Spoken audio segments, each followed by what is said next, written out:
pessoal, tudo bem? Tudo bem, tudo certo. Estamos indo agora em direção à Colônia del Sacramento. Eu estou com a presença aqui do Jorge e da professora Arilda.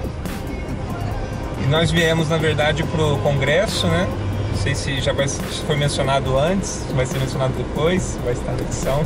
Congresso de História Ibero-Americano de História da Educação.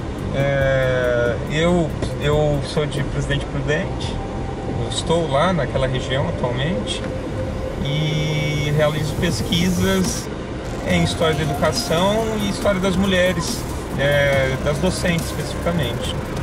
E aqui a gente veio apresentar um fruto da nossa pesquisa de doutorado, que foi feita por mim e orientada pela professora Arilda. E você, professora Arilda?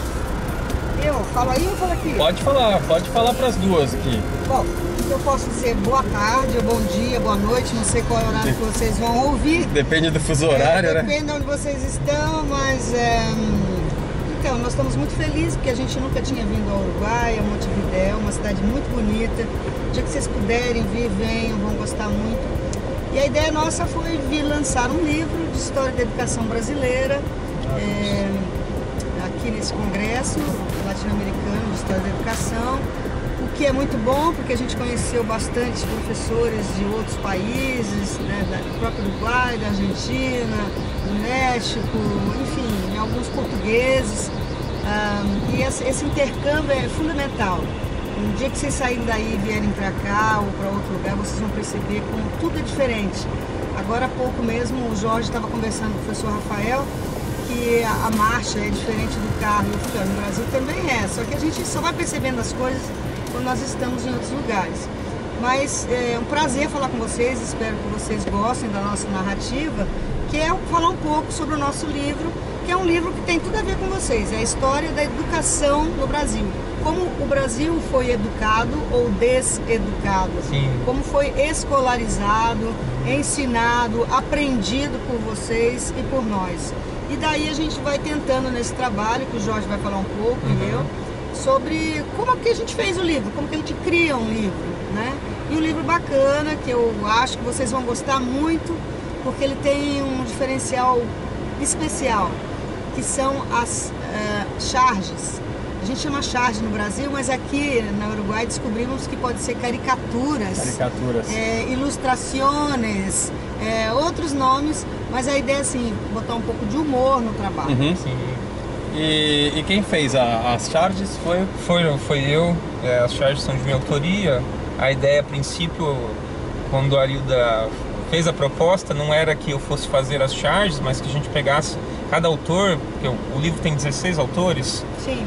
Mas tem vários artigos de vários autores. A proposta era que cada capítulo tivesse duas charges, mas que cada um escolhesse ao seu gosto, na internet ou da forma que fosse melhor. Só que a editora e nós percebemos que isso aí implicaria um problema de direitos autorais. E entrar em contato com o autor de cada charge seria muito complicado também. Também conseguir autorização também não seria uma coisa fácil.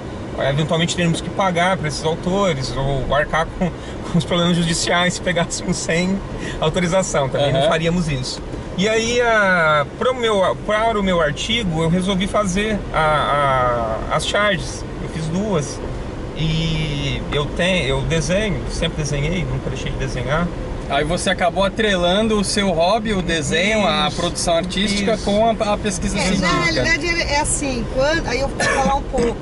Como eu organizei esse trabalho, inicialmente com outro professor de História da Educação, que não conseguiu ficar muito tempo com a gente, e mais um outro aluno de pós, que é o Wagner Matias do Prado. Isso. Ele não está aqui, mas ele é um dos organizadores iniciais. Quando a editora, inclusive a editora da Unesp, que foi chamada, eles disseram, olha, vocês vão ter problema de direito autoral.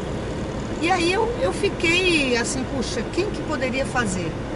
E naqueles dias o Jorge tinha mandado o texto dele, e por muito simples, dizer assim, olha, eu estou fazendo já minhas próprias charges. Isso. E aí era sobre Paulo Freire, que o Jorge gosta muito. Eu fui aluna do Paulo Freire 2 vezes lá na Unicamp, em 82 e 85. Então a gente tinha uma proximidade muito grande com o Paulo Freire. não só porque eu conheci, mas como o Jorge gostava muito do Paulo Freire. Ele até, nós uma vez fizemos um teatro, não sei se o professor Rafael brinca com vocês, mas eu fazia seminário com teatros históricos e eles tinham que fazer peças teatrais. E eu me lembro que na peça teatral que o Jorge, quando era aluno de graduação meu, ele se vestiu de Paulo Freire, ele deixou a barba, essa barba branquinha, botou uma peruquinha branca e aí ele foi vestido com um terninho, foi de Paulo Freire fazer o trabalho. Então o Paulo Freire tem tudo a ver com esse texto. E só para terminar, por que a gente ficou com as charges do Jorge? Porque ficaram tão lindas, vocês vão ver que as charges mais bonitas são as do Paulo Freire. E eu falei, Jorge, você não quer ficar com esse serviço? Eu sei que é um serviço árduo, porque sendo 16 textos, ele teria que fazer no mínimo umas 2 charges para cada texto. Para cada texto. São 22 charges. 22. E outra coisa, a gente pediu para outros 2 alunos fazerem o capítulo inicial, que era o que é charge. A história da charge, qual foi a primeira charge que apareceu no mundo, qual foi a primeira charge no Brasil. Então o livro ele tenta trabalhar isso. E como que nasceu a ideia de lançar este livro? A ideia, a Arilda pode dizer melhor, surgiu na disciplina que ela ministrava, né? De História da Educação para os mestrandos e para os doutorandos do programa lá da Unesp de Presidente Prudente. Certo. E aí, a Arilda pode falar melhor porque assim, eu já há muitos anos dava essa disciplina. E qual é a ideia da disciplina? Os alunos faziam um texto, um seminário, sobre aquilo que eles ouviam, que eles viam. E aí terminava a aula, a gente pegava aquele material e guarda. Aí eu falei, gente, vamos fazer um livro, né? Eu acho que você estava na aula quando eu falei isso. Cada grupo de seminário faz um texto, como é a história da educação brasileira que nós vamos trabalhar, e a gente publica um livro. Eu acho que quando eu falei isso, eles deram risada. E vocês que estão ouvindo, prestem atenção nisso, né? Vocês falam, não vai acontecer isso. Não acontece quando a gente não quer, mas quando a gente quer, as coisas acontecem.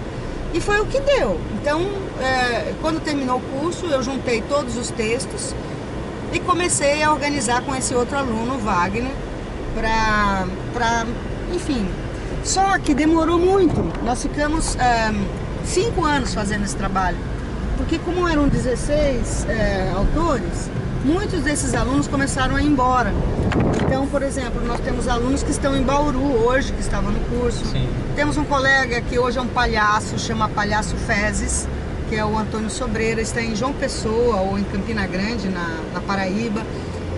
O professor Silvio Militão está em Marília. Então, foi difícil, porque eu tenho o professor Violim, que está em Rosana, no curso de turismo, lá no final do estado de São Paulo. Então, para juntar todos esses textos, mandar arrumar, consertar, foi difícil. E aí o Jorge entrou como um dos organizadores. Primeiro ele era só o chargista e dono de um texto com a esposa dele, a Elaine Gomes Ferro, né? Isso. Mas aí, como o Jorge também é um grande pedagogo, eu pedi para ele olhar os textos e ver possivelmente algum erro, porque, veja, o livro é feito para alunos de graduação. É uma leitura mais, como é que eu vou dizer, ela é menos pretensiosa, né? Então, por que ele não é pretensioso? Porque o aluno de graduação também não precisa ler uma coisa muito pretensiosa. Ele vai ler isso na pós-graduação, no mestrado, no doutorado, senão fica muito enjoativo, né? Então, a ideia foi essa. O Jorge, então, repassou todos esses textos. Talvez a Elaine, a esposa dele, que é muito boa na área, deve ter dado uma mão. Sim, claro. Então, porque os alunos que escreviam não eram necessariamente da educação, eram alunos que leram sobre educação e escreveram sobre isso. Então, é um livro possível de críticas. Mas a nossa intenção não é nada mais do que isso, de que esse trabalho, a origem dele, é de uma disciplina de trabalho de alunos, que vocês podem fazer isso com o professor Rafael, né? Vocês podem pegar os textos, os vídeos que ele produz e transformarem num livro pequeno. E esse livro virou e-book. Se vocês quiserem ter acesso, é só entrar na internet, né? E digitar História da Educação Brasileira, um olhar didático através ou por meio de charges. Vocês já vão encontrar o livro e vão encontrar chargezinhas. Sabe, professora Arilda e professor Jorge, eu comento muito isso com os meus colegas professores, quando a gente dá formação para professor, e com meus alunos também do ensino fundamental e médio. Não importa o nível, que são trabalhos tão belos que se passam dentro de sala de aula e muitas vezes aquilo fica preso ali mesmo, não se pensa em uma produção a posteriori ou um projeto que extrapole a sala de aula. E tem trabalhos tão ricos, discussões tão ricas que acontecem em sala de aula que muitas vezes param ali. Muito legal essa iniciativa. E dentro do corpo do livro de vocês a gente tem uma baliza temporal.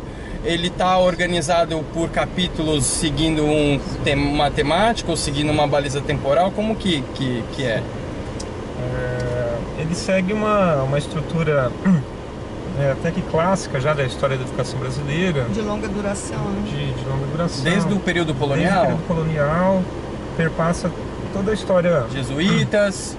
Toda a história do Brasil, com a divisão clássica que ela é feita, mais voltado para a educação, né, para as políticas educacionais, para as iniciativas educacionais. Então ele passa pelo período jesuítico, mas não focado tanto na figura dos índios, como é possível observar. Também é abordado mais a questão dos colégios e da produção do Serafim Leite. E também depois se avança para os períodos subsequentes. Se aborda o período imperial, a educação do período imperial também. Acho que é a Jamília, inclusive, que faz esse texto. Ela trabalha as lições de coisa do método Pestalozzi, que é um método muito importante, um método intuitivo, que permeia todo o século XIX. Ela fala um pouco da educação das mulheres. Eu, apesar de ser especialista, ou aliás, sou especialista em história de gênero e das mulheres da educação, eu não fiz um texto sobre isso. Mas a Jamile, ela entra um pouco nessa seara, fala um pouco sobre financiamento, sabe, o papel do Rui Barbosa nessa perspectiva, né, do século XIX. Depois a gente fala um pouco sobre educação na Primeira República, ou chamada República Velha. Eu fico pensando, quem chama uma República Velha quando ela é nova? Só quem vem depois, que é o pessoal da Escola Nova, né? Do governo de Getúlio Vargas. Se vocês já estudaram isso, devem ter sacado essa história de República Velha, né? Então eu chamo de Primeira República, ou a República.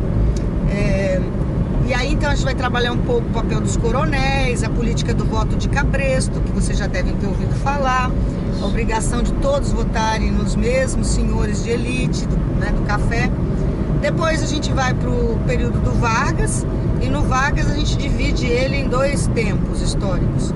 O primeiro tempo, na primeira reforma do ensino comercial, a criação do ensino comercial, a criação dos estatutos das universidades brasileiras, que as universidades brasileiras vão ser criadas, principalmente a primeira, que é de 32, que é a USP, né? Mas não era a USP, era a Universidade de Curitiba, só que como ela, politicamente, era mais interessante começar por São Paulo, e eles vão criar, então, aí uma perspectiva que a cidade tinha que ter mais de 100 mil habitantes.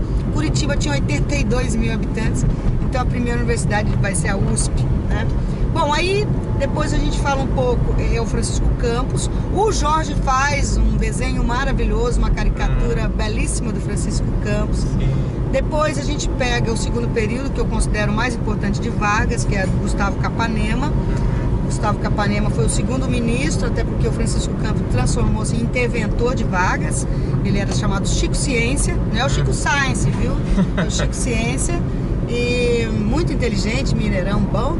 Mas o Gustavo Capanema, para mim, é um cara de muito controverso, mas querendo ou não, foi o sujeito que mais reformas fez na educação, né? Então ele faz as leis orgânicas do ensino, vai ser trabalhado esse texto, essas reformas, a criação do Senai, do Senac, a criação do ensino agrícola, a arrumação das escolas normais. Bom, vocês sabem um pouco sobre isso. E aí também ele faz uma caricatura bem bacana com o Capanema, né? A brincadeira sobre as elites, né? Continua. O livro é todo elite e os empobrecidos. Elite e os empobrecidos. Isso no Brasil é recorrente, né? A educação no Brasil é para a elite, não tem jeito. E aí então, quando termina o período Vargas, entra um texto inédito, que é esse do Jorge, sobre o Paulo Freire com a educação popular, uma iniciativa para que em 24 horas se alfabetizasse o cabra, né? Porque o Brasil tinha urgência de termos escolarizados, não que não fôssemos educados, mas não eram escolarizados. Então a campanha de alfabetização no Brasil, que começa com Vargas, mas Paulo Freire dá aí um olhar mais de conscientização, de política, de orgulho por sermos empobrecidos, mas termos ação cultural, né, que é criada principalmente pelos nordestinos, né, porque ele é nordestino, né? Então a valorização da cultura brasileira se dá com Paulo Freire, através dos círculos de cultura, das palavras geradoras que vêm dos próprios lugares, enfim. Ficou belíssimo esse texto, a Elaine e o Jorge vocês vão ver que é mel na chupeta, é lindo. E aí depois então entram as leis, a primeira lei de educação, a 4.024, que é de 20 de dezembro de 61, que começa a desfragmentar o ensino, começa a dividir o bolo financeiro com as particulares, principalmente a partir de 64, né, em março, vocês sabem que nós temos a Revolução, ou o golpe, né, enfim. E aí a ditadura subtrai toda essa cultura que de uma certa forma o Francisco Campos e o Gustavo Capanema consolidaram em termos de nacionalização de ensino, né? Houve uma cultura criada. É tão claro isso que o Villa-Lobos vai ser funcionário do Vargas na parte cultural, a Cecília Meirelles vai trabalhar com eles, o Mário de Andrade trabalhou. Então, infelizmente, a partir de 64 nós não temos grandes educadores mais trabalhando na educação, e sim tecnocratas americanos que vêm com positivismo. Eu acho que já estou dando uma aula de história da educação aqui, né? Mas o canal é de história, é para isso. Mas aí então os americanos e as multinacionais europeias, tipo DuPont, Bayer, Roger, Volkswagen, né? Enfim, elas invadem o Brasil, e nós vamos então ter de 60 a 71 um caminho para a consolidação das indústrias multinacionais, que depois viram transnacionais. Hoje nós somos transnacionais, que hoje nós combinamos com o McDonald's, mas na época nós vamos ter Kibon, todas essas Bayer, né? Enfim. Então, o que a indústria consegue transformar e internacionalizar, a educação é reflexo, é espelho. Sim. Ela é uma escola reprodutivista. Bourdieu, Passeron e Stabler trabalham bem essa questão da escola reprodutivista. Então ela é um espelho do que acontece na sociedade. Nós entramos então com um positivismo duro, e que vale mais na escola ter um retroprojetor, um stencil, provinhas com X, provinhas com números, punitivas, muito organograma, fluxograma. E aí em 68 temos a grande reforma universitária, a 5.540, e que é uma reforma ruim também, né? Porque os franceses estavam vivendo isso, uma briga para que nós tivéssemos uma educação mais autônoma. Então as universidades principalmente lutam por autonomia. E aí eu não sei como nós estamos aqui no meio de uma estrada tentando saber que lado vamos. Vamos na Ruta 5? Ela falou que era Ruta 1. Ruta 1. E agora? Agora eu tô confuso. Tá lá, Ruta 1. Acho que era melhor perguntar. Acho que assim. Bom, a direção é pra lá, mas eu não tô vendo nenhum viaduto. Eu pensei que a Ruta 1 ia... A Ruta 1 entra pra cá. Ruta 1. E a gente para ali e pergunta pra alguém ali naquela ponta. Porque a Ruta 1 tem... Oi? A Ruta 1 sim. A Ruta 1, ele tá dando a volta pra ali, ó. Isso. Hay dos entradas lá deste lado. Sim. Tá? Derecho, não, a 1. Gracias. De nada. Ele está vendendo alfajores domésticos. Tá, aí vocês apontaram as importâncias de Paulo Freire. Hoje em dia, acho que eu comentei isso com vocês, né? Hoje em dia a gente tá vivendo momentos de muita crítica a Paulo Freire. Tem gente, inclusive, especulando tirar o nome de Paulo Freire como patrono da educação. Como é que vocês enxergam isso? Então, olha, eu vou falar com o olhar de quem teve aula com ele 2 vezes. Então, não é um olhar que é uma coisa difícil, porque geralmente quando a gente cria a gente fala de coisas que não conhece. Por exemplo, falar de política no Brasil é difícil porque a gente não conhece os meandros. Mas eu vou falar como aluna, aliás, publiquei também um livro agora, no final desse ano, lá em Portugal, no Instituto Paulo Freire. Em Portugal, Instituto Paulo Freire. Isso. Em que eu mostro exatamente uma entrevista falando como foi ser aluna dele. Eu diria o seguinte, Paulo Freire, ele foi um funcionário Ele foi diretor do SESI no Recife. Ele era advogado antes de ser pedagogo. Portanto, ele não era um campesino. Isso é uma discussão que tem que ser feita. Acabou a bateria. Acabou a bateria dessa, né? Tudo bem. Não, essa ainda tá gravando. Ótimo. Sim, vai, continua. Bom, então Paulo Freire, ele primeiro tem que ser conhecido. Porque se tem a impressão de como ele trabalha com o camponês, com os menos favorecidos, dá a impressão que ele também não tinha, isso não é história. Ele é um intelectual, sim. Ele vai fazer um doutorado na Universidade do Recife. E quando ele faz esse doutorado, é um resultado de trabalhos que ele fazia com alunos, como o professor Rafael faz com vocês. Ele pediu aos alunos que fossem nas escolas saber por que havia uma dificuldade de aprendizagem. Porque os alunos se alfabetizam pouco. E quando os alunos dele chegaram nas escolas, como vocês fazem, eles descobriram que o problema também estava com os pais. Os pais não davam valor à educação porque os próprios pais não tinham a educação escolarizada, né? Então Paulo Freire sai da escola, ele não manda os pais para a escola para estudarem, ele vai atrás dos pais. E aí ele começa a conversar com os pais e começa a dizer para eles a importância deles construírem as suas casas, de fazerem os seus poços, de fazerem as suas lavouras. Freire, nesse que eu estava dizendo para vocês, ele vai trabalhar com o povo, com os pais dos alunos. Na realidade, ele trabalha com família. E a ideia do Paulo Freire, eu estou dizendo tudo isso para responder ao professor Rafael, por que eu acho que o Paulo Freire merece sim ser um grande educador e ter um nome? Porque ele trabalha de uma forma diferente, ele põe afetividade na educação. Muita gente fez grandes métodos, Emília Ferreiro fez, Pestalozzi fez, mas eu acho que ele dá esse diferencial. Primeiro que ele coloca a vida como coisa mais importante, né? E agora a gente faz uma pausa para pegar a paisagem, né? Olha que beleza! E aí, Paulo Freire, eu estou dizendo para vocês que ele trabalha com família. E outra coisa que é muito pouco conhecida, ou pouco divulgada, Paulo Freire era cristão, ele era católico e muito engajado nas lutas eclesiais de base da igreja, da teoria da libertação, né? E ele era e aí ele foi muito confundido como marxista. Paulo Freire nunca foi marxista. Paulo Freire foi de uma pedagogia da libertação, né? Libertária, da liberdade. E da liberdade de quem? De quem é oprimido, né? É que ele se aproximou muito quando ele foi exilado pela ditadura militar. Inclusive, ele encontrou lugar nos outros países por meio da Igreja Católica. É pela Igreja Católica que ele viajou pelos países que ele ficou exilado. Ele se aproximou muito de uma linha de marxismo mais radical, sobretudo quando ele foi ajudar na construção dos programas de ensino na Guiné-Bissau.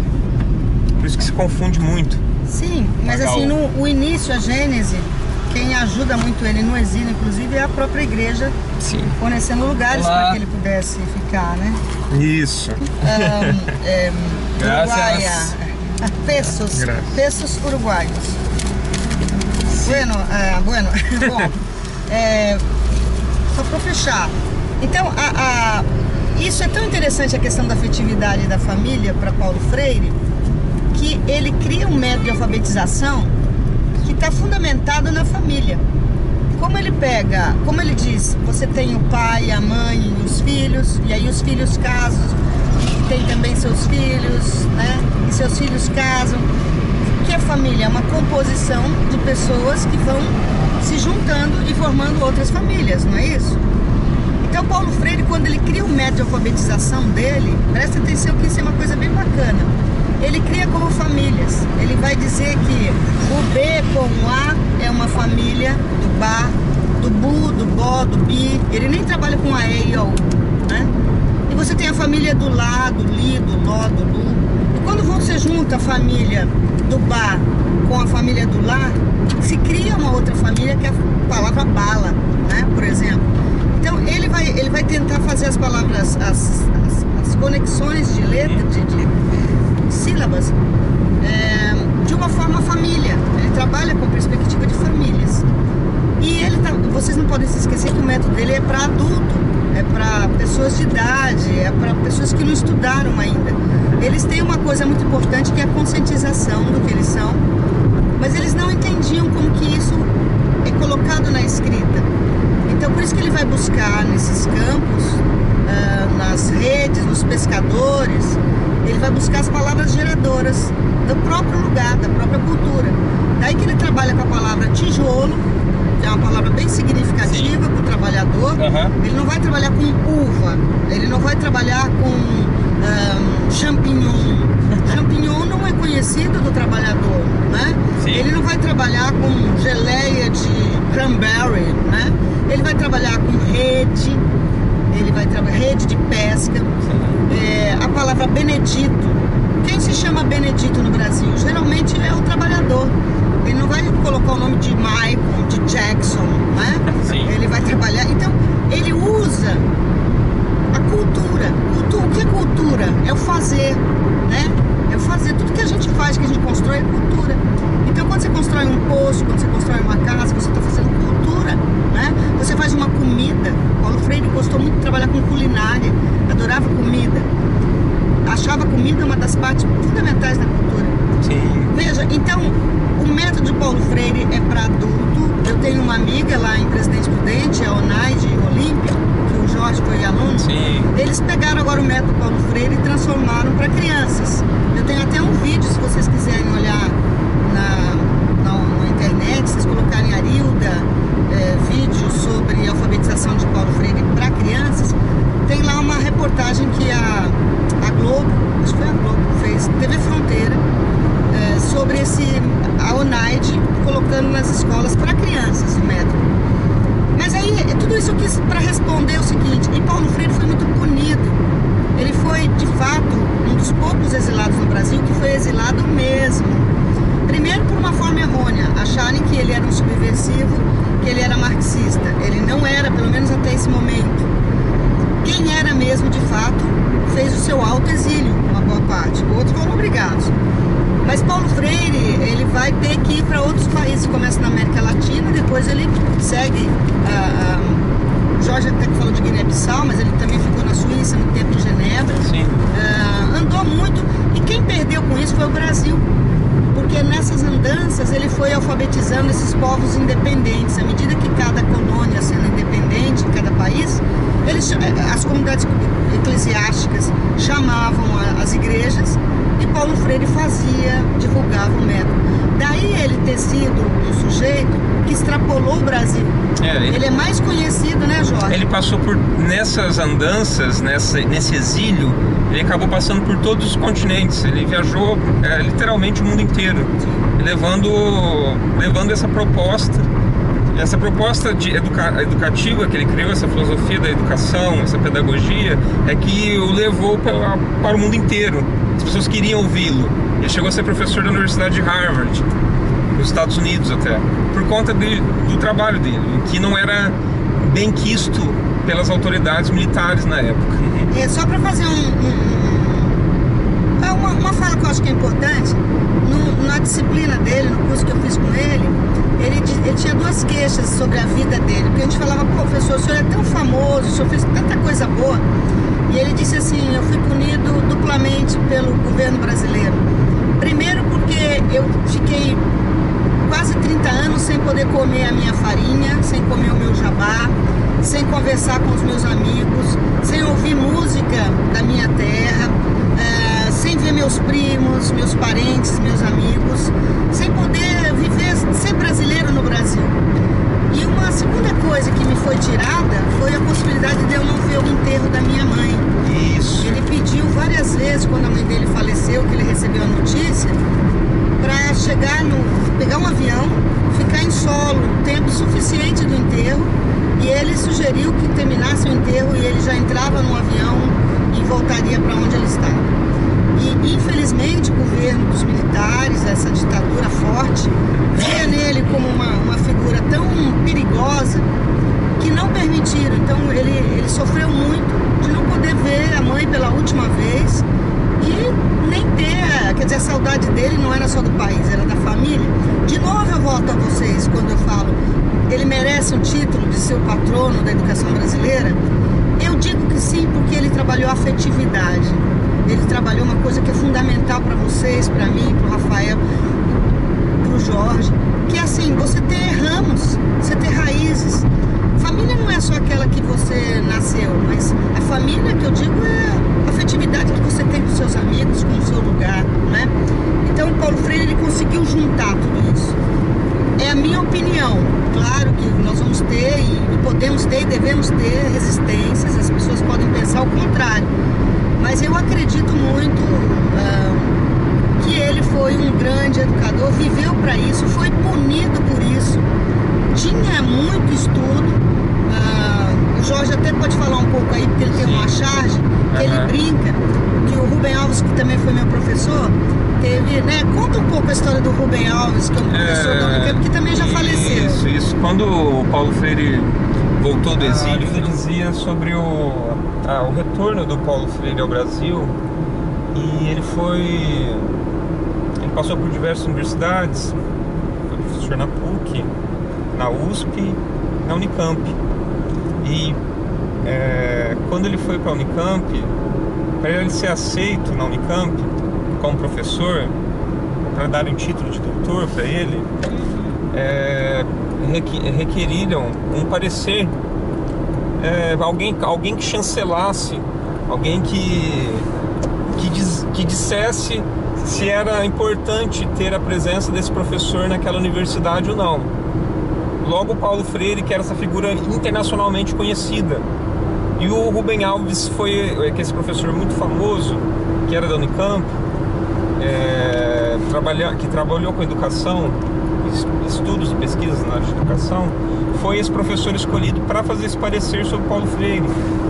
E na época, reconhecendo o ridículo que era ter um trabalho desses, um cargo desses, de chancelar o trabalho de uma pessoa que é internacionalmente conhecida, o Rubem Alves escreve isso, que esse parecer dele era um não parecer, que ele não se sentia capacitado para dar um parecer de uma pessoa que era conhecido no mundo todo e parecia que não era conhecido aqui, no nosso próprio país, na própria universidade, que era a Unicamp na época.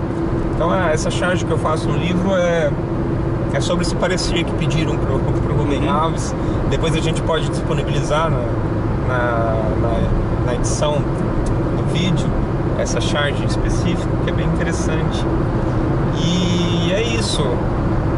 E dada essa importância dele, do Paulo Freire, para toda a nossa educação, para o nosso país, pelo menos como teórico, menos aplicado, muito mais falado do que aplicado. É interessante que se diga. Depois de tudo isso, de toda essa discussão, de tudo que ele apresentou de importante para o país, ele foi nomeado como patrono da educação. E agora, como o professor Rafael disse, há um tempo atrás, no ano passado, um grupelho aí proto-fascista, de extrema direita, estava questionando a importância dessa figura que academicamente é a mais famosa do Brasil. Os outros educadores brasileiros não são tão conhecidos como Paulo Freire no mundo. E esse pequeno grupo fascista tentou fazer com que fosse retirado esse título de patrono da educação brasileira. É uma briga simbólica isso, né? E como não tem cabimento uma coisa dessas, tentar apagar a obra de um autor tão famoso e tão relevante para o país como é o Paulo Freire, essa ideia não passou e já foi retirada de pauta já, inclusive. Então ele continua como patrono, sim, que é um reconhecimento pela importância que ele teve. E deve ser debatido. Então a gente tenta prestar esse trabalho de fazer com que essa memória não se perca, porque ataques vêm a todo momento, como desse grupo. E esses ataques sem fundamento atesta a própria ignorância da pessoa que o faz, né? Porque sim, fica se apegando a que Paulo Freire era comunista, não sabe, não conhece a história, não conhece a obra, não leu as obras. Sim. Há críticas, é possível sempre fazer críticas de algum tipo, mas esse tipo de coisa de tirar o título é algo de uma ignorância tamanha. Sim. Mas, professor Rafael, ontem, quando nós fomos lançar o nosso livro, na frente da sala aqui no Uruguai, na Universidade de Montevidéu, o Jorge chamou a atenção e falou, olha aqui o que tem. Estava tendo uma exposição de toda a obra de Paulo Freire, todos os livros que ele escreveu, desde o Pedagogia do Oprimido, em várias línguas, Educação como Prática de Liberdade, fotos de lugares em que ele andou aqui na América Latina. Eu penso o seguinte, uma coisa é valorativa ou não pelos títulos que se dá, que se escreve, diplomas. Você é considerado melhor pelos seus pares e pelo reconhecimento do povo, do pueblo. É a comunidade que elege. O papel, você escrever, olha, é eleito isso, aquilo, não dá importância. Por exemplo, Caxias. Caxias é o patrono, né, do Exército Brasileiro. Talvez ninguém saiba disso, mas Caxias é Caxias porque é Caxias. Todo mundo conhece o Duque de Caxias, né? Porque ele foi para a guerra, trabalhou em outras coisas, foi para o Maranhão. Enfim, Paulo Freire é Paulo Freire porque é. Tirando ou colocando títulos, ele é. E eu vou dizer mais uma coisa. Quando ele chegou de volta do exílio no Brasil, 81, 80, por aí, as universidades não aceitaram ele não. A USP não aceitou, a PUC não aceitou. A única universidade que o acolheu foi a Unicamp e precisava desse parecer, que era um parecer oficial. Sim. E aí eles buscaram o Rubem Alves, porque o Rubem Alves seria um professor, vamos dizer, de uma educação também um pouco menos formal, menos elitizada, né? Eles não buscaram outros professores, por exemplo, que foi também meu professor Demerval Saviani, já era um grande nome. E ele não foi chamado para dar esse parecer, exatamente porque Paulo Freire combinava mais com o Rubem Alves, né? Mas ele foi rechaçado. Eu vou dizer, inclusive, como na época, na própria Unicamp, nós tivemos naquela época um congresso, como esse que nós estamos aqui em Montevidéu, era um congresso na Universidade Fluminense, em Niterói, que era o Congresso Brasileiro de Educação, uma CBE, acho que era a terceira CBE. E nós fomos nessa CBE. E eu achava muito estranho, porque ele não era convidado para ir nesses congressos. Ele não fazia a institucionalização, a Unicamp, os que eram, de fato, eles achavam que Paulo Freire não era um professor igual.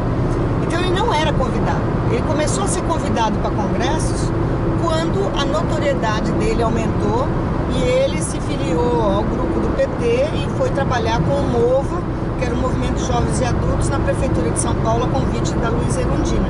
Tanto que a partir disso ele migra para São Paulo e vai trabalhar na PUC, sim, onde ele conhece a esposa, a segunda esposa, porque a dona Elza, a mulher dele, tinha falecido, ele tinha ficado viúvo, e Ana Freire, que é uma aluna dele, que ele já te conhecia há muito tempo, se apaixonam e aí ele casa pela segunda vez. E portanto ele já está em São Paulo.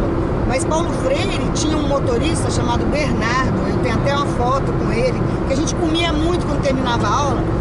Lembra que eu disse que o Paulo Freire gostava muito de comida e ficou um tempo sem poder comer?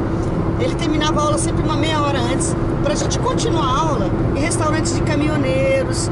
Uma vez ele gostava muito de carne seca, então ele conversava com os caminhoneiros. E era muito engraçado, porque é todo aquele povo elitizado, alunos da Unicamp, da pós-graduação, com Paulo Freire nesses restaurantão aí na avenida, na rodoviária em Anguera, aqueles caminhãozão parava, né? Um dia ele encontrou um restaurante para nós, ele procurava. Do lado da rodoviária de Campinas era uma senhora que tinha um restaurante batido, chão batido, e debaixo de uma mangueira, que para ele é muito simbólica, foi quando ele aprendeu a ler e escrever com a mãe, era debaixo de uma mangueira lá no Pernambuco. Então ele acha um lugar parecido aqui em Campinas e a gente vai comer lá.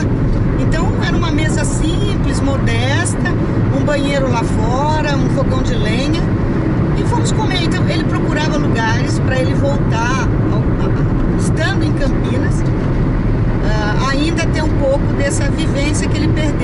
fora, por todos esses anos que ele não pôde ficar aqui. Então esse Bernardo, eu até vou fazer um desafio para quem está escutando essa conversa. Onde andará o Bernardo, que era o motorista do Paulo Freire, que comia com a gente, né? Era um cara que em tudo que é lugar o Bernardo estava junto. Onde será que ele está? Provavelmente está vivo ainda, porque ele era bem mais novo que o Paulo Freire. E que certamente, quem sabe o professor Rafael encontra o Bernardo e faz aí uma fala como essa que a gente está fazendo, ele vai contar coisas mais interessantes do que nós, não é isso? Inclusive da vida privada, né? Ele acompanhava. Peculiaridades do Paulo Freire. É isso, gente. É isso. Obrigado. É isso aí. Agora, Colônia del Sacramento. Bom, você viu que nós largamos nosso livro para lá e falamos do Paulo Freire. É. E a figura dele é muito importante, né? Chega de